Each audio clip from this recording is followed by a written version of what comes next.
Hello students, welcome to our subject again. This is Indonesian culture and society. We are now in the 6th meeting discussing about the culture and the society of Batak. And in this topic today, we're going to talk about one of very important culture related to philosophy of the Batak people, which is Dalihan na Tolu. If you see this picture, you see there are 3 stones that are really important in cooking, especially in a traditional way. I used this when I was still a small child in the family. So traditional people, and also the Batak people at that time, they cooked using these 3 stones, the fireplace, the hearth. And if you look at them, you put something on it, it's quite impossible for us to use only 2 or to omit the other one or to use only one. So these 3 has to be used in order for them to be complete. So the Batak people call this Dalihan na Tolu, the 3 stones, very important stones in cooking. Okay. So what are the meanings of these 3? Here they are. The first one is Somba Marhula-hula, and then Elek Marboru, and then Manat Mardongan Tubuh. So if you meet Batak people and then they are talking about Dalihan na Tolu, they are talking about these 3. And these 3 are really related to someone's marga or the family name of someone. Let's say for this study, I will be Sitorus, so my marga or my family name is Sitorus, and then I have my wife with family name as Nainggolan. So we will talk about this a lot to give examples. So we're starting from number 1 about Somba Marhula-hula. If you look at that, there are points like here we have hula-hula, here we have boru, and then here we have dongan tubuh. So we have hula-hula, we have boru, we have dongan tubuh. And one by one, like the hula-hula, for example, this refers to the family of my wife. Especially the men and their wives. So we said earlier that like my wife is the Nainggolan, the family name of my wife is Nainggolan, and it means that the Batak people from Nainggolan Marga are my hula-hula. The men and their wives. They are my hula-hula. So what does it mean?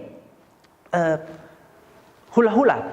So this requires me to respect them. So that's what they're privileged from me. Okay? So because they are my hula-hula, and then I have to respect them. Okay? And then I believe you often heard about the word tulang in Batak culture, for example, and maybe you're not really familiar with the other one, which is bere. Actually, like when we have tulang and then we have bere. So this word tulang is related to the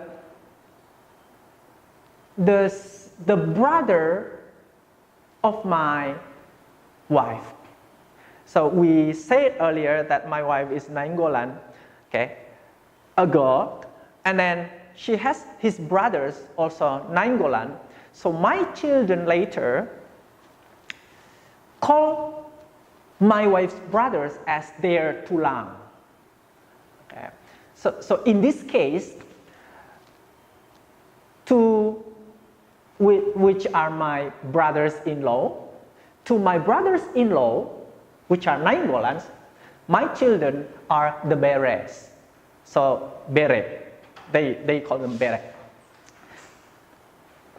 Maybe in Indonesian we can call this as paman, ponakan, or ponaan, and so on. We have uncle in English. But then in Batak, what is very beautiful I know about Batak is that this word tulang is not only used for calling someone. So it's not only like om, like sir, and so on.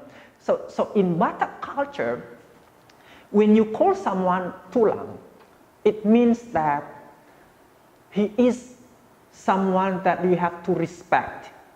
He is someone that you have to work for, and then in return, you are someone that they have to protect.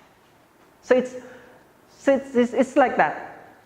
So if I am a bere or a bere to somebody, and then they have to protect me, I can just go to them and then I tell them my problems, and then they're supposed to look for solutions and so on. I can even go for them and then they buy me some clothes. It's like that. So they have to love me and so on. But then when they come to my house, and then I have to serve them well. So that's beautiful idea of having a hula or between tulang and bere here. So you might often call people or Batak people as tulang out there in your daily lives, but you need to know this particular innate ideas of the word tulang. So like when you call someone as tulang, it's like you submit yourself to this someone that I'm ready to serve, but then please also protect me. It's like that. That's the very first one. Okay, and we go back to the main idea of hula hulas, like that my parents-in-law. So in their house, because I married their daughter, and then I become also their boru. So if you have ever seen that boru actually means girl, that's right.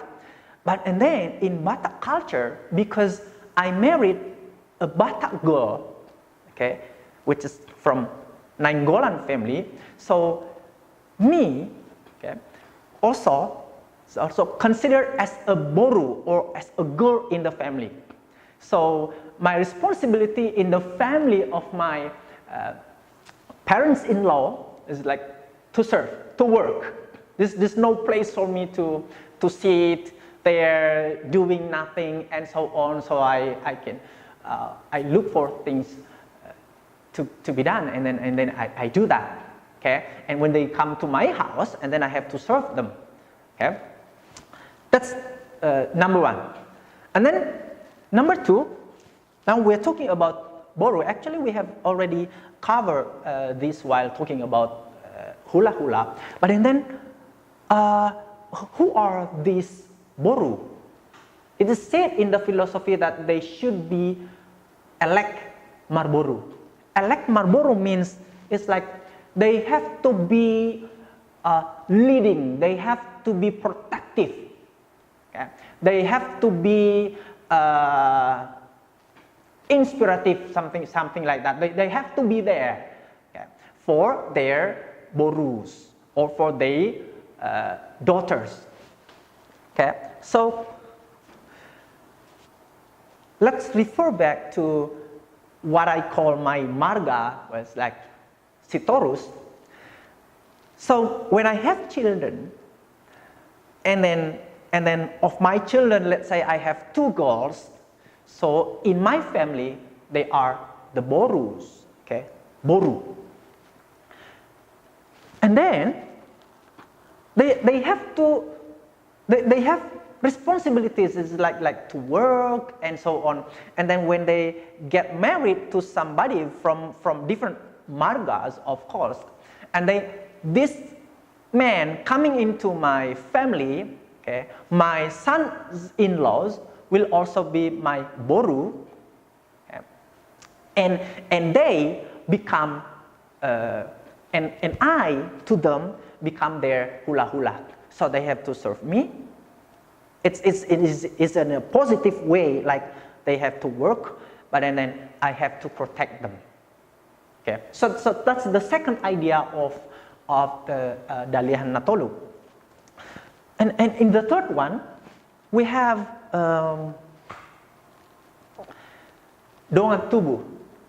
So we have seen that hula hula refers to the family of someone's wife, while boru refers to the daughters in a family, and then Dongan Tubuh here refers to the man in one's family. So among my children, I have my daughters, which are my boru or my borus, and then I have my sons, okay, and I have my brothers, and I have my fathers, okay. This line is all called as Dongan Tubuh. Okay, so Dongan means actually like friend, okay. So and then Tubuh means like birth. So friends based on birth. Okay, so they have this, and they call it in Dalihan and Tolu. The philosophy for this is that manat mardongan tubuh. It's like I have to be good at being a brother in the family. Okay, I have to be good as a father, as a son. So to all Sitorus, because I'm Sitorus, so all Sitorus will be my Dongan Tubuh. And I have to get along with them. I have to live well with them. That's the idea of Manat Mardongan Tubuh, or the third point of Dalihan Natolu in Batak. So if we see here, it's really, really beautiful, and so it means that if you look at the idea of serving, for example, when I am a boru in a family, actually, in my whole life, my responsibility is not always to serve, because I think you can see that already. That is like when I am in my parents-in-law's house, I have to serve. But and then I also have borus, okay, and I have people that become my sons-in-law. So in that position, in that capacity, I will be served also.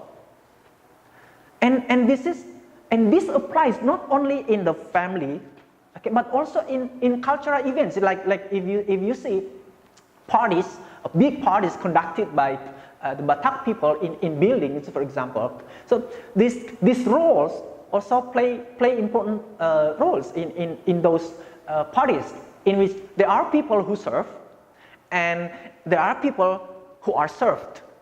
Okay, and in my life, I have all of these positions in which I am a hula hula to my daughters, and I am also a boru to my parents-in-law, and I have my brothers, my Dongan Tubuh that I have to live with.